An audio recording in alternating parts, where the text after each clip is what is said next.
Hello friends! Bakasyon na nga ng mga teachers pero busy pa rin ako dito sa bahay kaya ayan, medyo late upload tayo sa mga kaganapan sa life natin ngayon. Ayan nga po ang graduation celebration ni Colleen.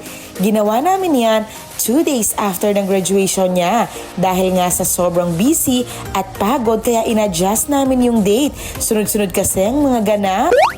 Maaga nga kaming gumising at nag-ayos. Ayan, tumulong na rin ang mga sisters ko. At magpapahuli ba naman si Daddy Ramil sa kanyang pambatong kaldereta. Yummy!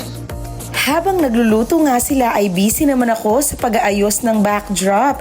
Hindi na nga ako nakapag-tar papel kaya sa TV na lang namin finlash yung picture ni Colleen. Inayos na nga rin po ang lamesa at any moment ay darating na nga ang mga bisita. Kaya sabi ko kay Colleen, picturean ko muna siya. Heto na nga po yung mga hinanda naming pagkain. Salamat po sa lahat ng tumulong sa pagpe-prepare.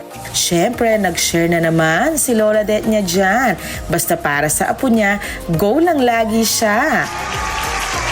Ang plano talaga ay kumain na lang sa labas pero iba pa rin daw talaga kapag sa bahay nag-celebrate. Nagpapasalamat kami sa Diyos dahil naging makulay at matagumpay na gumraduate si Colleen sa elementary. Panibagong yugto na naman ang kanyang buhay ang pagpasok sa high school. Lagi naming sinasabi sa kanya na anuman ang mangyari, lagi kaming nakasuporta sa kanya.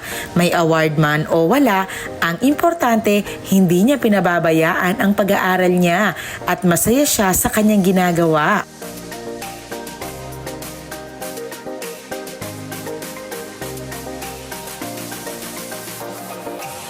At dumating na nga po ang mga bisita. Siyempre, mawawala ba naman ang kwentuhan at tawanan?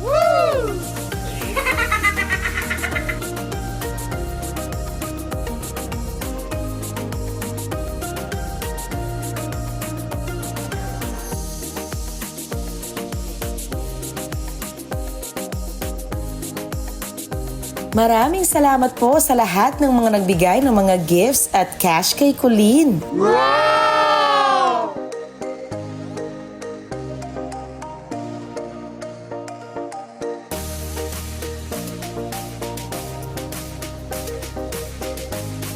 Sana ay napasaya namin si Colleen.